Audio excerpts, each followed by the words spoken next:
The following is the short story, My Own True Ghost Story by Rudyard Kipling. Presented by ListenToGenius.com, narrated by Ralph Cosham. Somewhere in the other world, where there are books and pictures and plays and shop windows to look at, and thousands of men who spend their lives in building up all four, lives a gentleman who writes real stories about the real insides of people. And his name is Mr. Walter Besant. But he will insist upon treating his ghosts, he has published half a workshop full of them, with levity. He makes his ghost-seers talk familiarly, and, in some cases, flirt outrageously with the phantoms. You may treat anything, from a viceroy to a vernacular paper, with levity. But you must behave reverently toward a ghost, and particularly an Indian one. There are, in this land, ghosts who take the form of fat, cold, pobby corpses, and hide in trees near the roadside till a traveller passes. Then they drop upon his neck and remain. There are also terrible ghosts of women who have died in childbed. These wander along the pathways at dusk, or hide in the crops near a village, and call seductively. But to answer their call is death in this world and the next. Their feet are turned backward, that all sober men may recognize them. There are ghosts of little children who have been thrown into wells. These haunt well curbs and the fringes of jungles, and wail under the stars, or catch women by the wrist and beg to be taken up and carried. These and the corpse ghosts, however, are only vernacular articles, and do not attack sahibs.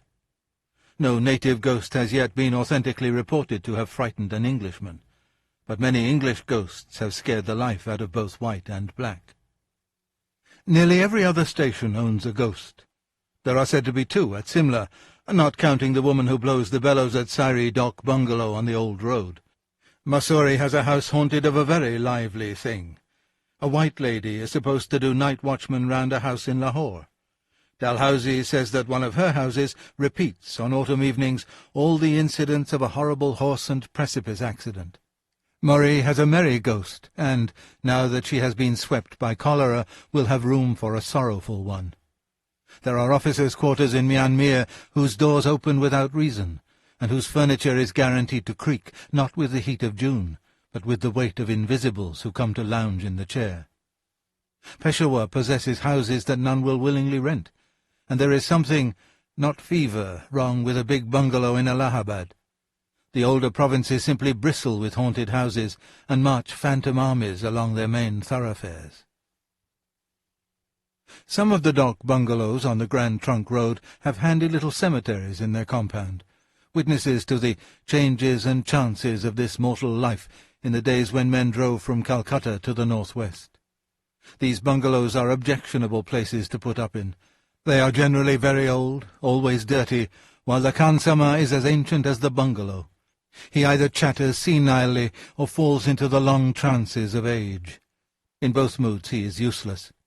If you get angry with him, he refers to some sahib dead and buried these 30 years, and says that when he was in that sahib's service, not a khansama in the province could touch him. Then he jabbers and mows and trembles and fidgets among the dishes, and you repent of your irritation. In these dock bungalows, ghosts are most likely to be found, and when found they should be made a note of. Not long ago it was my business to live in dock bungalows. I never inhabited the same house for 3 nights running, and grew to be learned in the breed. I lived in government-built ones with red brick walls and rail ceilings, an inventory of the furniture posted in every room, and an excited snake at the threshold to give welcome. I lived in converted ones, old houses officiating as dock bungalows, where nothing was in its proper place, and there wasn't even a fowl for dinner. I lived in second-hand palaces, where the wind blew through open-work marble tracery just as uncomfortably as through a broken pane. I lived in dock bungalows where the last entry in the visitors' book was 15 months old, and where they slashed off the curry kid's head with a sword. It was my good luck to meet all sorts of men, from sober travelling missionaries and deserters flying from British regiments to drunken loafers who threw whisky bottles at all who passed, and my still greater good fortune just to escape a maternity case. Seeing that a fair proportion of the tragedy of our lives out here acted itself in dock bungalows, I wondered that I had met no ghosts.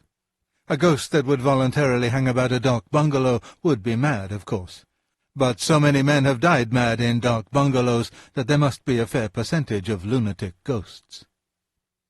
In due time I found my ghost, or ghosts, rather, for there were two of them. Up till that hour I had sympathized with Mr. Besant's method of handling them, as shown in The Strange Case of Mr. Lucraft and other stories. I am now in the opposition. We will call the bungalow Katmal Dark Bungalow, but that was the smallest part of the horror. A man with a sensitive hide has no right to sleep in dark bungalows. He should marry. Katmal Dark Bungalow was old and rotten and unrepaired. The floor was of worn brick, the walls were filthy, and the windows were nearly black with grime. It stood on a bypath largely used by native sub-deputy assistants of all kinds, from finance to forests, but real sahibs were rare. The Khansamah, who was nearly bent double with old age, said so. When I arrived, there was a fitful, undecided rain on the face of the land, accompanied by a restless wind, and every gust made a noise like the rattling of dry bones in the stiff toddy palms outside. The Khansamah completely lost his head on my arrival. He had served a sahib once. Did I know that sahib? He gave me the name of a well-known man who has been buried for more than a quarter of a century, and showed me an ancient daguerreotype of that man in his prehistoric youth. I had seen a steel engraving of him at the head of a double volume of memoirs a month before, and I felt ancient beyond telling. The day shut in, and the Khansamah went to get me food. He did not go through the pretence of calling it khana, man's victuals. He said ratub, and that means, among other things, grub, dog's rations. There was no insult in his choice of the term. He had forgotten the other word, I suppose. While he was cutting up the dead bodies of animals, I settled myself down after exploring the dark bungalow. There were 3 rooms beside my own, which was a corner kennel, each giving into the other through dingy white doors fastened with long iron bars. The bungalow was a very solid one, but the partition walls of the rooms were almost jerry-built in their flimsiness. Every step or bang of a trunk echoed from my room down the other 3, and every footfall came back tremulously from the far walls. For this reason I shut the door. There were no lamps, only candles in long glass shades. An oil wick was set in the bathroom. For bleak, unadulterated misery, that dark bungalow was the worst of the many that I had ever set foot in. There was no fireplace, and the windows would not open, so a brazier of charcoal would have been useless. The rain and the wind splashed and gurgled and moaned round the house, and the toddy palms rattled and roared. 6 jackals went through the compound singing, and a hyena stood afar off and mocked them. A hyena would convince a Sadducee of the resurrection of the dead, the worst sort of dead. Then came the ratub, a curious meal, half native and half English in composition, with the old Khansamah babbling behind my chair about dead and gone English people, and the wind-blown candles playing shadow bo peep with the bed and the mosquito curtains. It was just the sort of dinner and evening to make a man think of every single one of his past sins, and of all the others that he intended to commit if he lived. Sleep, for several hundred reasons, was not easy. The lamp in the bathroom threw the most absurd shadows into the room, and the wind was beginning to talk nonsense. Just when the reasons were drowsy with blood-sucking, I heard the regular, "Let us take him and heave him over," grunt of dooli-bearers in the compound. First one dooli came in, then a second, and then a third. I heard the doolies dumped on the ground, and the shutter in front of my door shook. "That's someone trying to come in," I said. But no one spoke, and I persuaded myself that it was the gusty wind. The shutter of the room next to mine was attacked, flung back, and the inner door opened. "That's some sub-deputy assistant," I said, "and he has brought his friends with him. Now they'll talk and spit and smoke for an hour." But there were no voices and no footsteps. No one was putting his luggage into the next room. The door shut, and I thanked Providence that I was to be left in peace. But I was curious to know where the doolies had gone. I got out of bed and looked into the darkness. There was never a sign of a doolie. Just as I was getting into bed again, I heard, in the next room, the sound that no man in his senses can possibly mistake. The whir of a billiard ball down the length of the slates when the striker is stringing for break. No other sound is like it. A minute afterward there was another whir, and I got into bed. I was not frightened. Indeed, I was not. I was very curious to know what had become of the Dooleys. I jumped into bed for that reason. Next minute I heard the double click of a cannon, and my hair sat up. It is a mistake to say that hair stands up. The skin of the head tightens, and you can feel a faint, prickly bristling all over the scalp. That is the hair sitting up. There was a whir and a click, and both sounds could only have been made by one thing, a billiard ball. I argued the matter out at great length with myself, and the more I argued, the less probable it seemed that one bed, one table, and 2 chairs, all the furniture of the room next to mine, could so exactly duplicate the sounds of a game of billiards. After another cannon, a 3-cushion one, to judge by the whir, I argued no more. I had found my ghost, and would have given worlds to have escaped from that dark bungalow. I listened, and with each listen the game grew clearer. There was whir on whir, and click on click. Sometimes there was a double click, and a whir, and another click. Beyond any sort of doubt, people were playing billiards in the next room. And the next room was not big enough to hold a billiard table. Between the pauses of the wind I heard the game go forward, stroke after stroke. I tried to believe that I could not hear voices, but that attempt was a failure. Do you know what fear is? Not ordinary fear of insult, injury, or death, but abject, quivering dread of something that you cannot see. Fear that dries the inside of the mouth and half of the throat. Fear that makes you sweat on the palms of the hands and gulp in order to keep the uvula at work. This is a fine fear, a great cowardice, and must be felt to be appreciated. The very improbability of billiards in a dark bungalow proved the reality of the thing.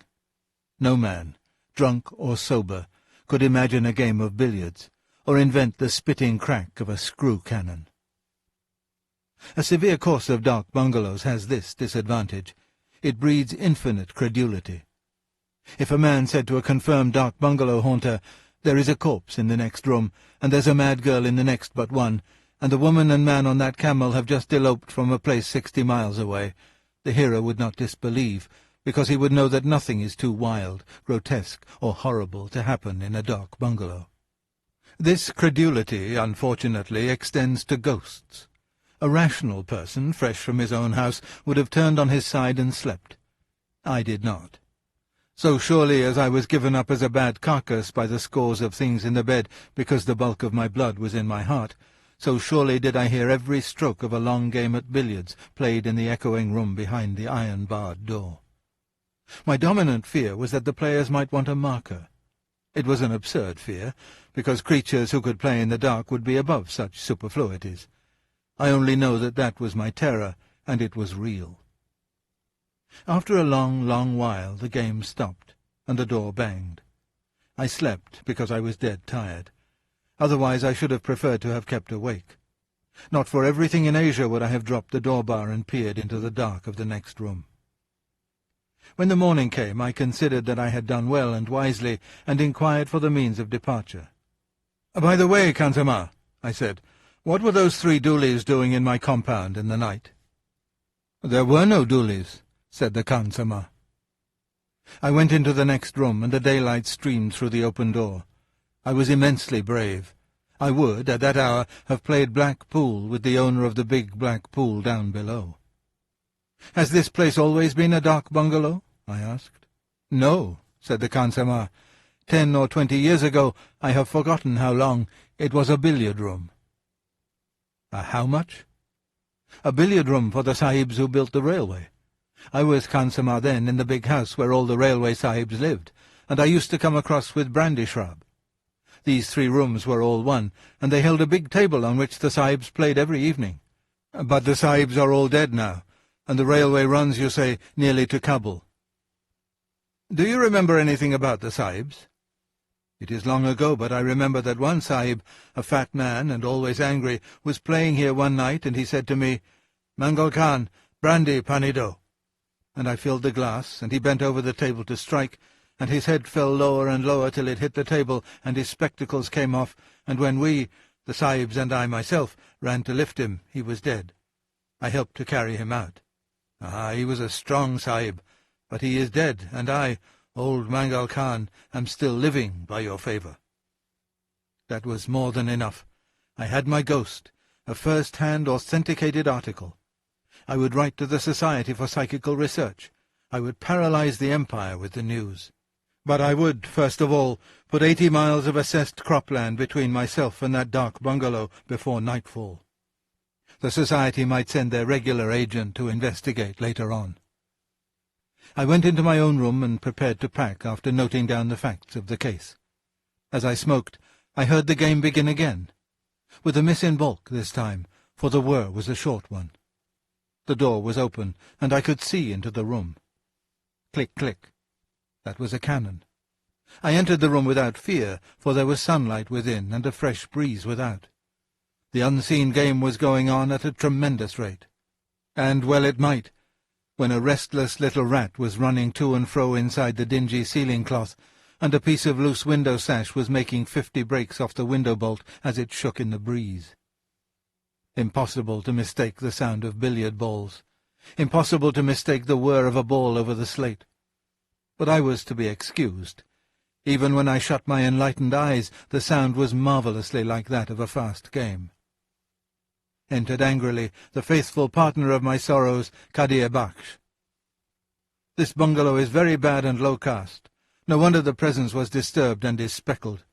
3 sets of dooli-bearers came to the bungalow late last night when I was sleeping outside, and said that it was their custom to rest in the rooms set apart for the English people.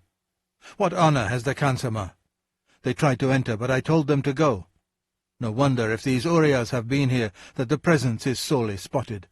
It is shame, and the work of a dirty man." Kadir Bakhsh did not say that he had taken from each gang 2 annas for rent in advance, and then, beyond my earshot, had beaten them with the big green umbrella, whose use I could never before divine. But Kadir Bakhsh has no notions of morality.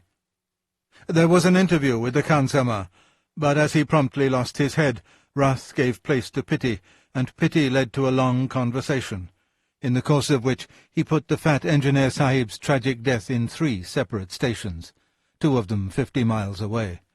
The 3rd shift was to Calcutta, and there the sahib died while driving a dog-cart. If I had encouraged him, the Khansama would have wandered all through Bengal with his corpse. I did not go away as soon as I intended. I stayed for the night, while the wind and the rat and the sash and the window bolt played a ding-dong 150 up. Then the wind ran out and the billiard stopped, and I felt that I had ruined my one genuine hallmarked ghost story. Had I only stopped at the proper time, I could have made anything out of it. That was the bitterest thought of all. This is Ralph Cosham for ListenToGenius.com. Thank you for listening. This audio program is copyrighted by Redwood Audiobooks. Permission is granted to download for personal use only, not for distribution or commercial use.